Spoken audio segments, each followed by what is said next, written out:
tell you a story. To anyone, EVE fan or not, I took my time to reminisce my time in EVE Online.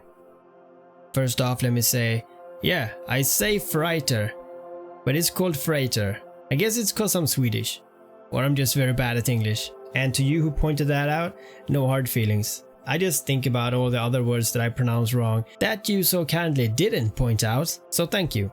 Okay, let's get this warp drive active. We are the chosen, and by the hand of the one true God, our destiny is written in these stars. 16 years is a long time, and I would not be who I am today if I never played this game. That's how impactful this game is. This game is not like anything else.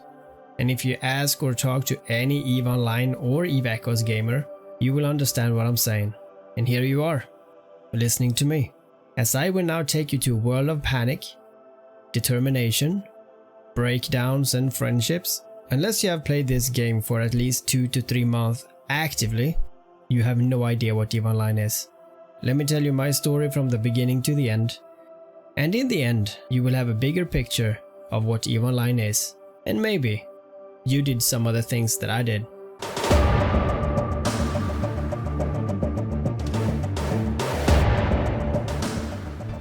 As with every story, it has a beginning. This was 2004 and the creation of a female character in the New Eden got made. As I had no idea what laid ahead, this character had no plans for the future. It was basically just a character that would embrace New Eden with its arms and with its fists if it had to. The space was of course different back then, and I will point that out several times in this video, but so was everything else. The game was, as today, a one universe where everyone wanted to prosper. Stations and nebulas, stars and stargates hummed in their distance. I picked the race Amar. It took a few days while learning the ropes, so to speak. But eventually, I ended up in a corporation. This is like guilds or clans if you haven't played EVE Online. This is where you will get to know other players and involve them in your journey.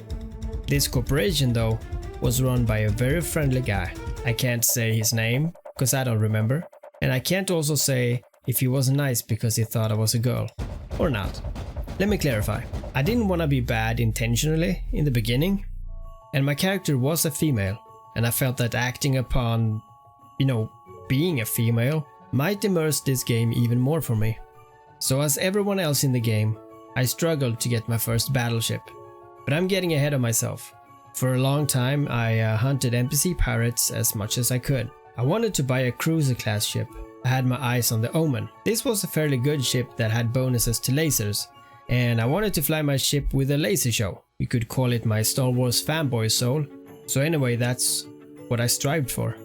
Our corp was stationed in the Amar region, so I eventually crossed the null-sec areas in Sinklaison. Here's where I was being shaped for the first time. I lost my Omen by what I found out was 2 very nice guys.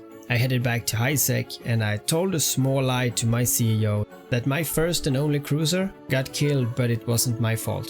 He was kind enough to give me a new cruiser for free. And of course immediately I went out to hunt people. Then I lost my second Omen, and that also was not a big thing for the corp. So I was given another. I was also told not to head over there anymore, which of course I didn't listen to, and as you might have figured out by now, I lost another Omen.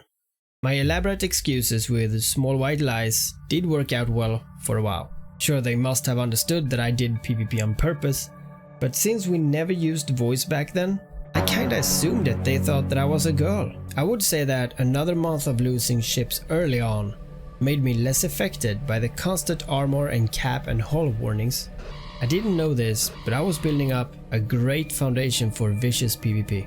Though the constant and uncontrollable urge to always go back to null-sec was always too strong, and I didn't really have a way to make ISK, and I was honestly just living off that corp until it closed down. I would like to think that it was some real life issues, but it might as well been me draining the corp funds day in and day out with all my trials and errors in PvP.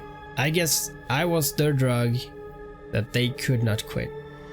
So I was corpless, all alone with just a bunch of items that I bought for blowing some stuff up. A great number of frigates and of course a ton of cruisers. And a bunch of friends who know just how unafraid I was and how determined I was.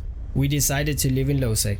But not only that, I said we have to own this. The Sync Liaison is the null-sec route between the major empires of Mar, all the way through Galente to Caldari. If you wanted the shortest route to Yida from, I'd say, a very big part of EVE, this was the way. And all the gates back then was not reliable protection. We knew this, but we only had cruisers. And to cruisers, the gate guns were lethal. So as I recruited new members who was crazy enough to hang with us, we blew ship up, we ransomed, and we made enough ISK to get us into 2 big battleships. I got into a Raven, and my friend got into an Armageddon. And back then the Armageddon was a DPS powerhouse, and he had 7 heat sinks, and he fired all the guns at 2.3 seconds. The sound was insane. I have some old footage, so I might include some of those, but the quality is really bad, but just enjoy for a minute.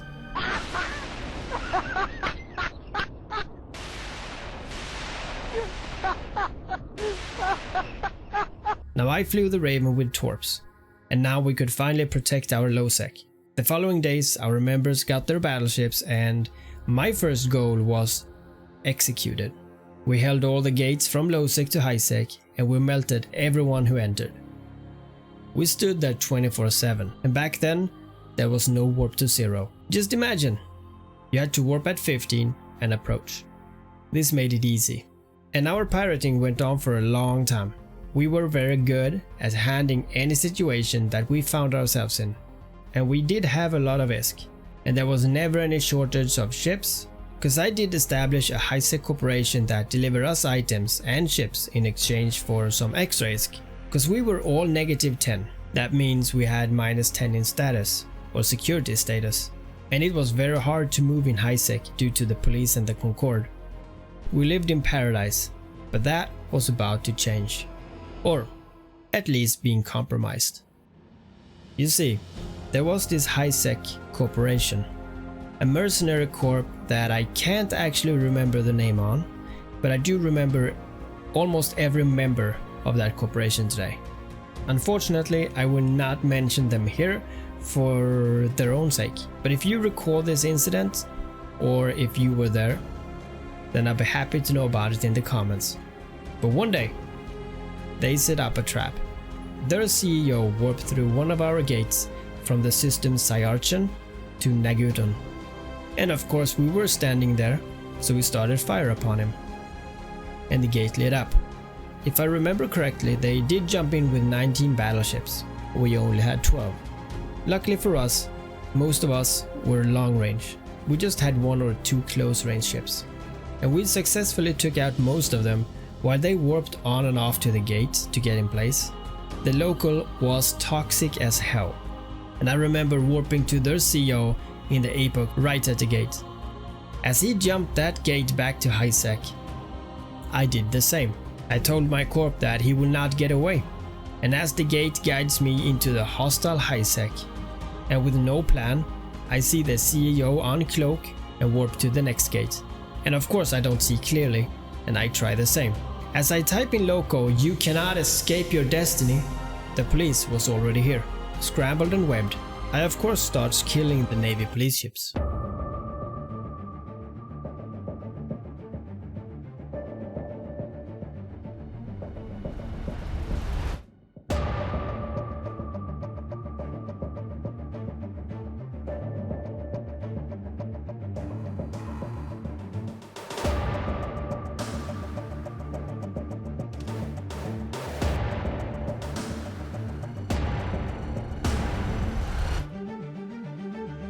As they explode one by one, I am in total bliss.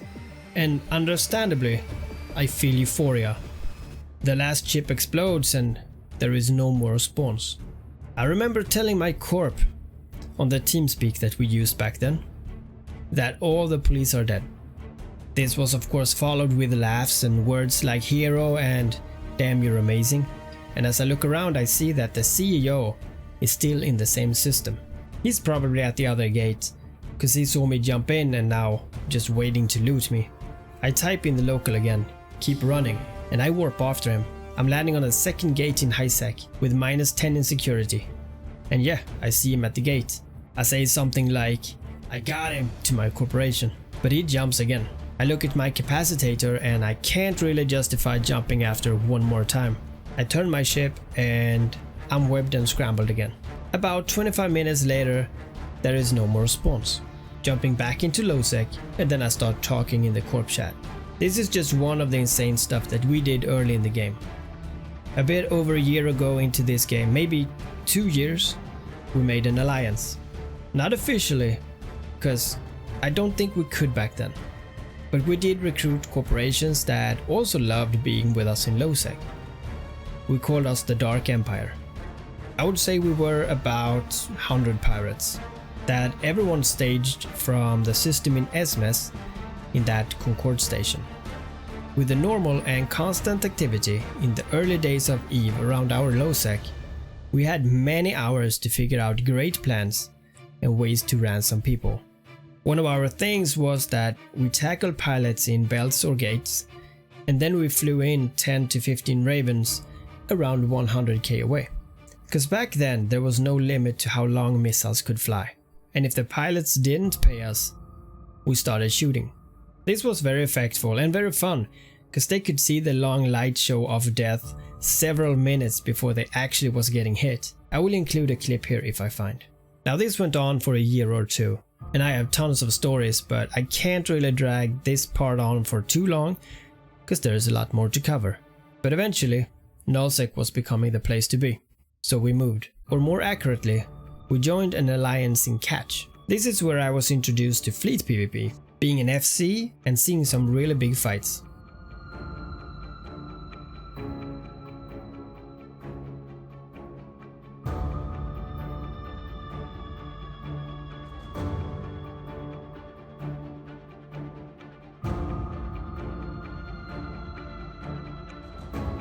I also had a friend that was a hardcore miner, and he turned into a hauler that moved minerals from Catch to Empire in an Iter of 5. And this is where I met some multi-boxes and started making some more characters myself. I created a mining character and one market character, and I think a high-sec character, and yeah, a few more. This is where I learned how to slowly make ISK, and I remember enjoying this part quite a lot after all my years in PvP. Now I don't remember much about what happened here, but I remember I did move on. I think it was when capitals became a thing in EVE, when I spent a lot of my time in Fountain, and same as in Catch, I did big fleets, but over here it was with capitals. This was also a very short life. Capitals was not for me, and I finally returned to high sec. This was the time when I decided to farm for faction spawns, actually back into null-sec, and since I didn't live in null-sec I had to find a way. And farming faction spawns in null-sec is not the best payout, but it can be lucrative. I did find out the biggest issue though, and it was pilots. There was always someone who showed up in my system and made it a lot harder, so I came up with a plan. I needed people to back off and not report me to their alliance. This was tricky, but my plan was to make a deal with everyone I saw on my journey. What I did was I contacted them and I explained what I did there, and if I could continue doing this in peace, then they get a cut of the profit. And this worked. For the most part. I struck deals with anyone and everyone, and in some areas I did notice that I was left alone. I sent some guys 5 to 10% of my profit, and I also wrote down my own profit and used that as a template to persuade new faces that I come across in New Eden. The catch was they only got paid if I had good amount of free time in the corresponding space, so I really didn't have to pay too many people because there was always people around, and it was in their best interest to keep their friends away from the area I was in, to not jeopardize their income. It was sort of a win-win, but I did make some insane amount of ISK during these periods. This is when I flew the Tengu, and I had a nullifier on it so I could warp through bubbles. I had a cloak, so I had pretty bad DPS, but I was pretty much safe. This was also the time when I started marketing in EVE. Buying and selling led to even more buying and selling. And this is what I did from this day on for the rest of my career in EVE. Big money came in and I never had to rely on ISK again. But the market is not fun unless you spend ISK, so I started small fleet PvP again. I roamed around in different areas with some longtime friends, doing everything the game had to offer in terms of PvP and PvE. Eventually we moved with another corporation to the fight club outside Delve. Even more small roams, and my journey to solo PvP got closer and closer. Mostly cause friends dropped off, and I saw me being more or less the only one still left. So me and my closest EVE friend went back to Empire just in time for the new war declaration that EVE introduced. This was the beginning of my EVO career, if I would say. We made a new corporation again, a two-man corporation, and we war declared anyone. It didn't matter the size, we fought them all, and if they didn't want to fight, they could pay us to stop. We also contracted corporations who already was in war, claiming that we could help them in the war for a small fee. And of course we took those ISK with no intention of ever helping. Yes, this was not very honorable. But the best part was the actual war. We were only two. But even though that was a great disadvantage, we was also very hard to track down. We had the ability to coordinate perfect strikes, and we never had to worry that other members lost their ships when we was offline. We also had insanely expensive ships due to our unlimited ISK. I will insert some small bad quality images or videos here, depending on what I find. As you can see, basically we just went to the corporation's home base and we waited outside or hunted their members as we pleased. I'd say we were successful here as well. This was also when I started doing abyssals and even more abyssal crafting. I bought the mats and items and I pushed for the best random stats. I made this into a thing where people even could order crafted abyssals from me. And at the end of my EVE career, I had about 8,000 abyssal items. This is where EVE Echoes got announced. Well, to be fair, EVE Aurora got first announced, and I felt that's not really what I want. But without any real hype or any announcement, EVE Echoes got into beta. I just looked at my 170 trillion ISK or so, and I felt, yeah, I need a new start. I gave away my stuff, deleted most of my characters, cause honestly, once you play EVE, you will never quit. You always come back. So deleting a character is a good way to not coming back. And I started EVE Echoes. It is now 3 years into EVE Echoes, and I don't really miss EVE Online, but I do miss the feeling it gave me. EVE Echoes have a fresh feeling as well, but it keeps doing some bad choices, and even if I play it still, it's just a shell of what it could have been. It's not a bad game, and it's not even close to any other mobile pay-to-win games, but it is a great game with some amazing players in it. If you want to know more about EVE Echoes, then check my YouTube out. If you want to hear my podcast with EVE Echoes veterans, then check those out. And if you guys are from EVE Online and you want me to get podcasts with EVE Online veterans, then I would happily do that too. Make a comment, leave a like, and if you have ideas of videos that I could do regards to EVE or any game, or if you want more stories, then let me know and I will see you guys again.